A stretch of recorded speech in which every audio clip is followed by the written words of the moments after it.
de dénoncer les financements climaticides de BNP Paribas. Cette banque, qui se part d'un visage respectable, est en réalité l'un des plus grands financeurs mondiaux d'énergie fossile, contribuant à propager l'agonie de notre planète. C'est en prenant part à une action nationale pour dénoncer cela que nos amis et camarades ont été arrêtés. Et quand je parle d'arrestation, j'aimerais clarifier ce que j'entends par là. Attendues par la police, elles ont été arrêtées et placées en détention pendant 42 heures. Mais c'est pas tout. Après quelques heures en cellule, leur domicile a été perquisitionné. Imaginez la scène. 7 jeunes activistes non violents et non violentes, amenés à leur domicile en plein jour, menottés dans le dos, sous le regard de leur famille, de leurs proches et de leurs voisins et voisines, en forçant la serrure pour certains et certaines, parce que récupérer les clés était jugé trop chronophage. Et c'est sans parler de l'arrestation arbitraire d'une 8e personne devant le commissariat qui attendait calmement leur sortie. Après leur 2e nuit gardée à vue et 5 heures d'attente en cellule au tribunal, nos 7 amis ont été placés sous contrôle judiciaire avec interdiction d'entrer en contact directement et indirectement et obligation de pointer au commissariat jusqu'à leur procès 3 mois plus tard. Quelle forme prenait cette action, vous me demanderez? Qu'ont fait ces dangereux et dangereuses militantes éco-terroristes? Voici le portrait, maigre portrait, de la peinture noire projetée sur les bâtiments avec des slogans tels que « carnage total » et un peu de colle pour limiter temporairement l'utilisation des distributeurs de billets. Une action symbolique pour révéler la réalité sombre derrière les apparences de cette banque. Excusez-moi.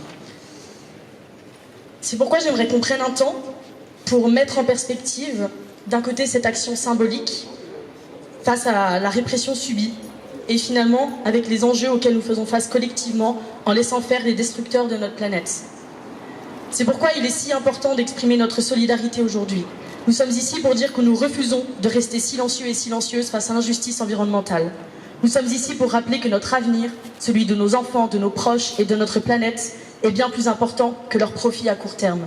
Parce que non, peu importe ce qu'il est dit, la BNP Paribas n'est pas innocente. Elle a du sang noir sur les mains. BNP Paribas est le 11e financeur mondial d'énergie fossile. Parmi ses bénéficiaires, Total Energy figure en bonne place, recevant plus de 8 milliards de dollars non fléchés depuis 2016, faisant de cette banque, la BNP Paribas, son 2e financeur. Et c'est bien vers l'aggravation de nos problèmes climatiques que ces financements sont dirigés.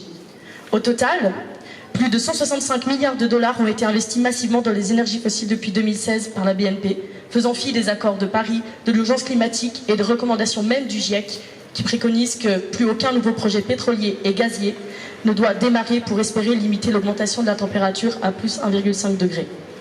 Voilà où nous en sommes aujourd'hui. Et pour continuer à défendre le vivant et à lutter contre leur monde qui se meurt, je vais vous remercier et vous demander de faire un maximum de bruit pour soutenir nos 7 amis et camarades militants, militantes qui n'ont rien lâché malgré la répression. Montrons que nous ne laisserons pas la répression briser notre détermination. Soutenons nos camarades qui osent dire la vérité pour un monde vivant et durable, pour la justice climatique, pour un avenir que nous pouvons encore façonner ensemble. Ouais.